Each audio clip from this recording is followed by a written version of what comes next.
Sejam todos bem-vindos a mais um episódio do nosso Pode Aprender. E hoje estamos com uma convidada super especial, a professora do quarto ano da Helmut Guilherme Dube, professora Daniele. Seja muito bem-vinda ao nosso Pode Aprender e obrigada por aceitar nosso convite. Obrigada, é um prazer estar aqui com vocês. Prazer é todo. E hoje temos algumas perguntinhas para fazer para você. Você pode compartilhar conosco uma situação do dia a dia em sala de aula que precisou adaptar a sua didática para que os alunos compreendessem melhor o seu conteúdo? Tá. Assim, eu sou a favor de ter várias didáticas no momento de sala de aula, porque nem todos os alunos absorvem igualmente ou compreendem igualmente o conteúdo. Então, alguns exemplos de matemática, ciência ou história, eu começo explicando a teoria, né? Nós temos os livros didáticos, então eu trabalho os livros ou alguns exemplos que a gente vê por aí. E aí, eu tento adaptar a forma de explicar no primeiro momento, antes de adaptar o conteúdo em si, mas a forma de explicar. Então, às vezes, mudar somente a linguagem, a forma de falar, já faz uma enorme diferença. Temos os termos técnicos, daí, vamos falar de ruas paralelas, um exemplo, vamos falar de paralelas. Ao invés de eu só usar aquele exemplo, eu explicar para as crianças. Sabe a rua que a gente usa para ir para o centro de Jaraguá? Não tem uma que volta? Então, olha, elas são paralelas. E daí, às vezes, só isso já é o suficiente para que eles consigam compreender melhor o conteúdo. Sim. E quais técnicas didáticas você costuma utilizar quando percebe que a turma está desmotivada ou distraída? Pode dar um exemplo prático para a gente? Trazer o aluno para participar da explicação do conteúdo. Porque a gente está acostumado a ver na sala de aula, o professor explica, os alunos escutam. É óbvio que em alguns momentos precisa ser dessa forma, nem sempre é um mundo perfeito, né? Alguns períodos a gente precisa estar ali na frente explicando e o aluno escutando. Mas quando a gente traz o aluno para ele participar da explicação, para ele contribuir com o que está sendo dito lá na frente, eles ficam bem mais empolgados, né? Tipo assim, olha, eu ajudei a pro, eu expliquei. Ou às vezes a gente vai resolver um problema no quadro, não eu ir resolver, mas o aluno ir lá resolver. Tá certo, não, tá certo. Explica para os amigos como que você conseguiu chegar nesse exemplo, nesse resultado. Ou então, mostra para os amigos a forma que você pensou. Isso já traz a turma toda. Tipo, eu tirei um aluno do contexto de ouvinte e coloquei ele ali na frente. Mas a sala toda já fica mais interessada, porque assim, poxa, olha, a gente também sabe, será que eu consigo? Aí já levanta a mão, mas na minha casa aconteceu tal coisa, né? É a mesma, sabe? É a mesma coisa, eles contribuem muito, sabe? Como você lida com turmas muito heterogêneas, que têm diferentes níveis de aprendizagens? E como você costuma utilizar as estratégias? Eu acho importante nós levarmos em consideração que, assim, não existem só níveis diferentes de aprendizagem, porque, às vezes, o que dificulta ali é a forma de explicar. Então, assim, às vezes todos estão num nível muito próximo ou no mesmo nível, em conteúdo em si, mas a forma que eles absorvem esse conteúdo é muito diferente. Aí um aprende escutando, o outro aprende vendo fotos, o outro assistindo vídeo, o outro só escrevendo. Então, assim, eu tenho que trazer alguns exemplos que façam com que todos compreendam da melhor forma possível, utilizando os recursos que nós temos em sala de aula ou então situações do dia a dia das crianças. Como, por exemplo, nós estávamos trabalhando os estados da matéria e eu trouxe alguns exemplos do dia a dia deles para que eles entendessem melhor. Por exemplo, ali, fusão, né? Quando passa de sólido ali para líquido, o que acontece, né? Um exemplo prático, eu sei que na minha turma eu tenho muitos alunos que assistem Dragon Ball e se não assistem e já ouviram falar, sabem de alguma coisa, comentam com os amigos, eles brincam muito com as cartinhas, né, no intervalo, e tem muitas cartinhas do Dragon Ball rolando por aí. Então, assim, fusão, o que acontece? O que está acontecendo quando o Vegeta e o Goku se juntam? Eles estão se juntando? Então, assim, já recebi até na prova depois. Ai, fusão, igual o Goku e o Vegeta. Então, são exemplos práticos. Eles absorvem isso. Então, toda vez que eles forem assistir, não é que eles vão necessariamente verbalizar, ai, olha, é o processo que acontece quando. Não. Mas eles vão ter internalizado se eles vão pensar nisso. Ah, olha lá, a Pro falou disso na aula de ciência. Outro exemplo ali da vaporização. Crianças, arroz. Quem já viu a mãe fazendo arroz, o pai fazendo arroz? Ai, eu já fiz e tal. Aí eles me explicam como que faz o arroz. Aí eles dão uma aula de como fazer o arroz. Eu falo, tá, beleza, vocês colocaram a água lá no arroz e o que acontece com a tampa? A tampa tá mais fria ou tá mais quente em relação ao arroz em si? Aí eles param, eles pensam, ai, tá mais quente, tá mais fria. Tá mais fria, que o arroz ele tá fervendo. Quando você levanta, vocês terminaram de cozinhar, desligou a panela. Na hora que você levanta a tampa, o que acontece? Escorre água. Então, olha lá, tá vendo? Ali a água encostou a água tava fervendo, virou vapor. Encostou na tampa que tá mais fria, ela voltou a ser o quê? Voltou a ser líquido. E aí eles conseguem entender. Nós temos um terrário também na sala e eles observam aquele terrário e é legal porque assim, ele tá sempre com as paredes molhadas. E às vezes tem um que, mas por que? Pro, você colocou água e daí às vezes eu nem preciso explicar. Daí já vem outro e fala assim, não, lembra que o pote tá gelado? Daí eles trazem pra linguagem do dia a dia deles. Lembra, o pote tá gelado, daí virou água de novo. Eles até fazem assim, tá chovendo, porque, né, que eu expliquei que não forma necessariamente uma nuvem por questões da atmosfera, mas é o princípio da chuva.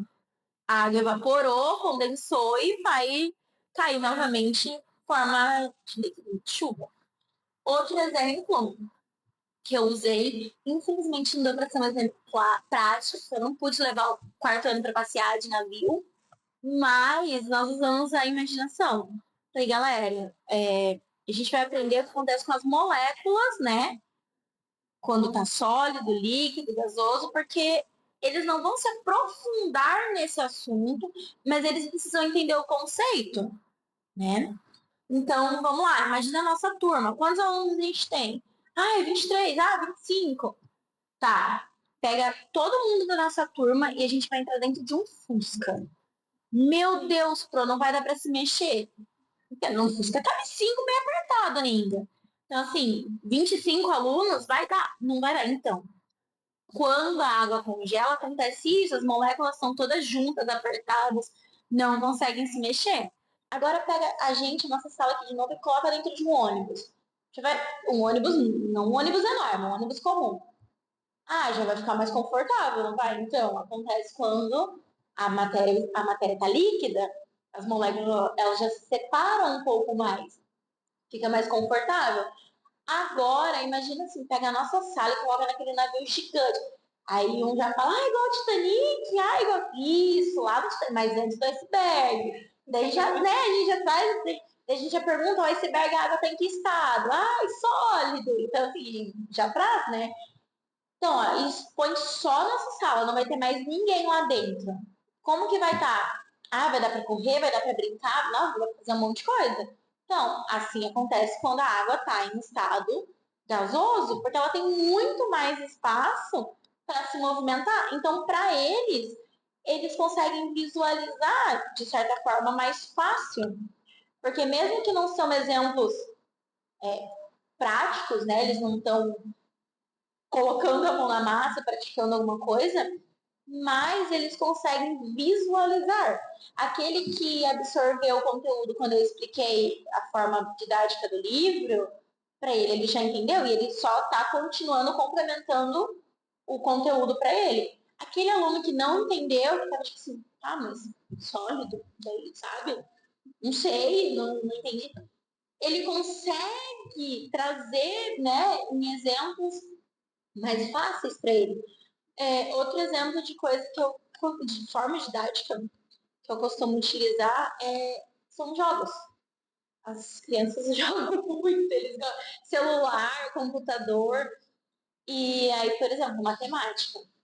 Eu estou explicando para as crianças como nós vamos calcular a área de uma figura geométrica numa malha. Olha, você imagina que cada quadradinho é 1 centímetro. Aí você tem que me falar quantos centímetros tem ali. O que aprende com a teoria vai bater o olho e vai contar 27 centímetros. Ótimo. Eu já utilizei também para trabalhar as grandezas, né? Ai, 27 centímetros. Pô, legal, beleza? Mas tem aquele que é tipo assim, não sei, me explica de novo, eu não entendi, não consegui. Eu tenho, as crianças gostam de jogar Minecraft, tem os slots, tem as mochilas, que eles precisam saber quantos itens eles conseguem carregar, porque senão, se ele vai querer pegar um outro item, ele não vai caber na mochila, então ele precisa saber quantos. Então vai lá, imagina lá. Como que você sabe quantos você consegue carregar? Ai, eu conto, eu faço ali, tem 13, ali tem 9, daí eu sei que tem 27. Então, você calculou a área?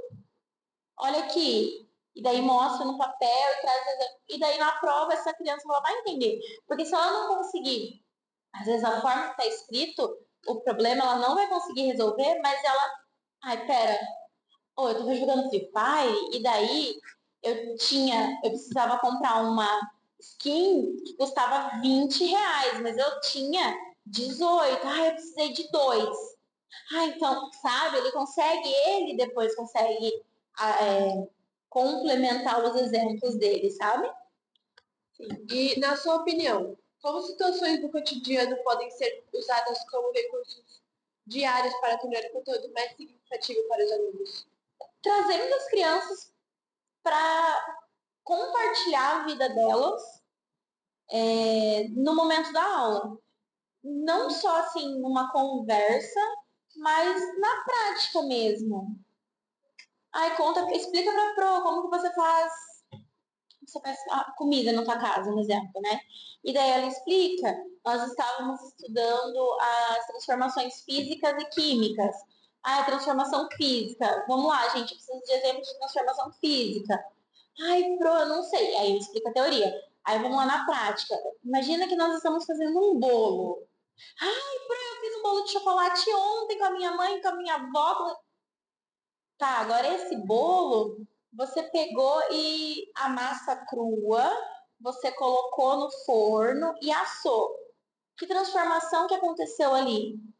Não sei. Então, lembra lá que transformação que acontece, que ela muda e não consegue voltar ao que era antes. Eu ainda não tô entendendo. Imagina, pegou lá o bolo, você fez o bolo. Se você cortar ele vai, ele vai ser o quê? Bolo. Mas cortar em fatia? Tá. Então agora você pega esse bolo e junta. Ele virou o quê?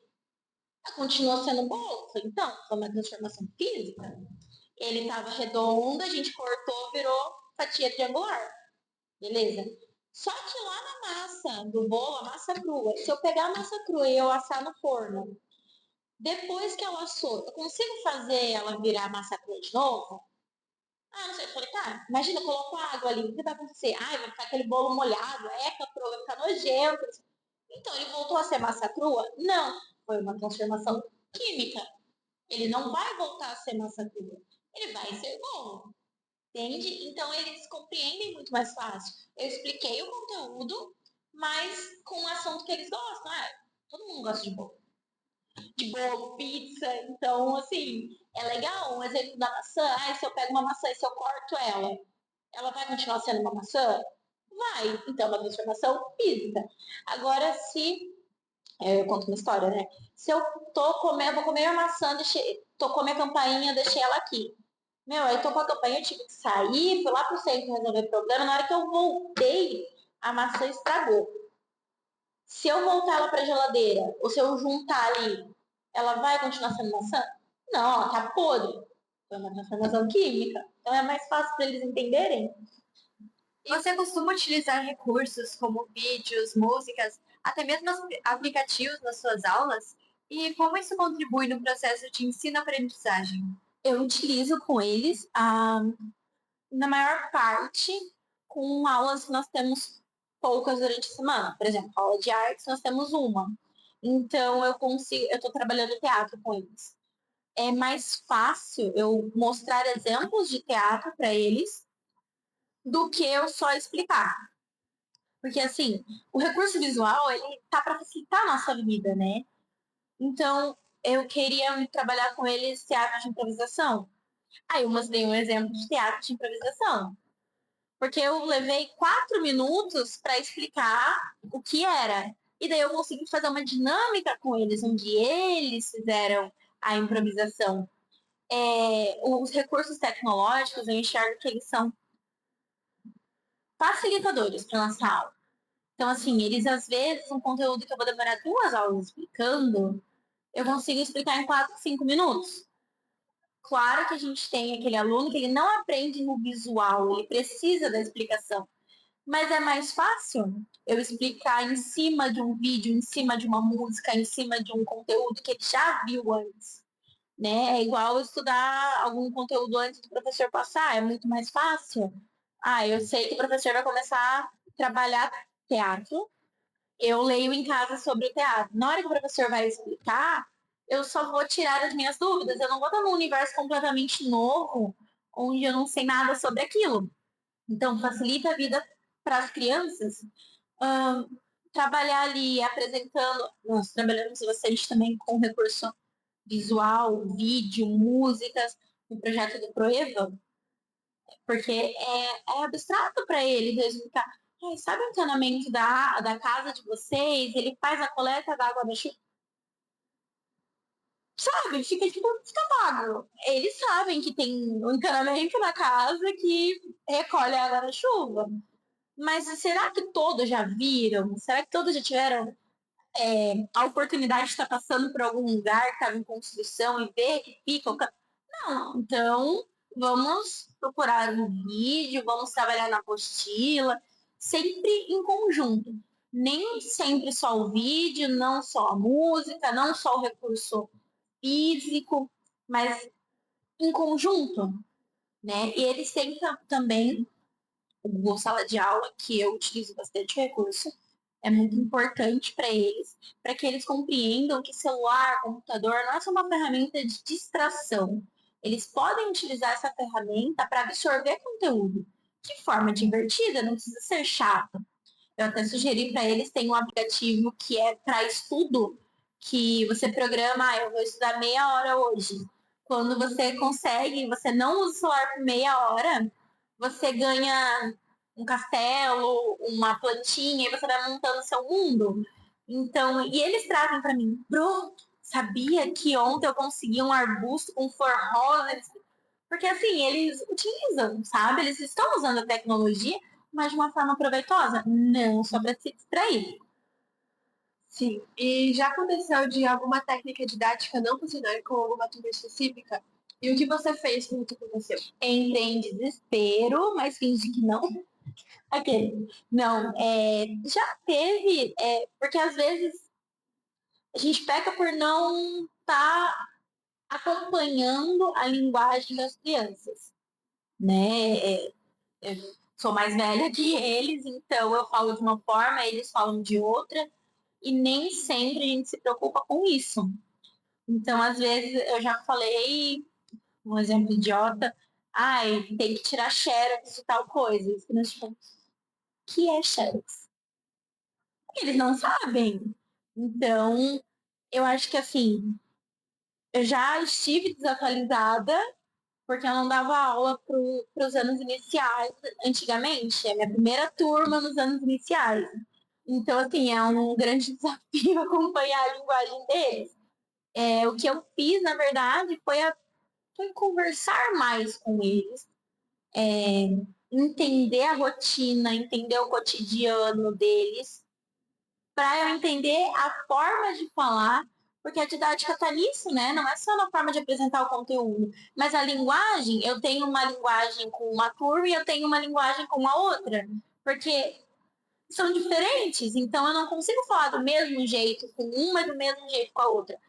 O conteúdo é o mesmo, mas a forma de explicar, a forma de trabalhar, se ela for muito engessada, a gente engessa também o que eles estão absorvendo, sabe? Bom, e você acredita que a relação entre professor e aluno influencia a eficácia das técnicas didáticas utilizadas? Muito. Tipo assim, muito mesmo. Eu acho que assim, o papel do professor ali na sala é entender a realidade da criança. Porque a nossa realidade não é a mesma que da criança, do aluno que está ali com a gente. Quando a gente deixa de enxergar o aluno só como um aluno, nós estudamos a realidade da escola, a realidade da família, a realidade do bairro, e nós trazemos a realidade para dentro da sala de aula de uma forma muito mais tranquila, né? Englobando a realidade de todos. Eu acho que todos ganham. Nós, como professores, porque nós vamos ter uma turma muito mais engajada, que tá ali, eles estão acompanhando, eles entendem, eles fazem parte daquilo, e os alunos, porque eles vão ter um professor que realmente enxerga eles, né? Não é só tipo, vou lá dar aula pro quarto ano hoje, é isso aí. Não, eu sei da realidade do quarto ano, de cada um ali, né? Então, às vezes, a forma de tratar, a forma de falar com a turma traz eles ou afasta. Então, a relação entre professor e aluno, ela tem que ser estreita, né? Tem que ser muito mais próxima. Então, assim, a gente também precisa compartilhar com eles experiências da nossa vida para que eles também entendam a nossa realidade. E eu acho que o professor ele tem que assumir quando ele erra, quando, né? Porque faz bem para o aluno entender. Às vezes, vai fazer alguma coisa e eu acabo errando. Não, tipo, fingir que tá tudo certo.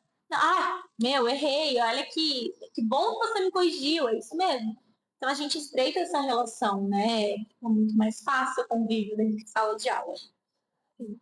Então, encerramos por aqui esse mais um episódio do Pode Aprender. Obrigada novamente, professora, por ter aceitado o nosso convite. Foi isso, até a próxima. Obrigada.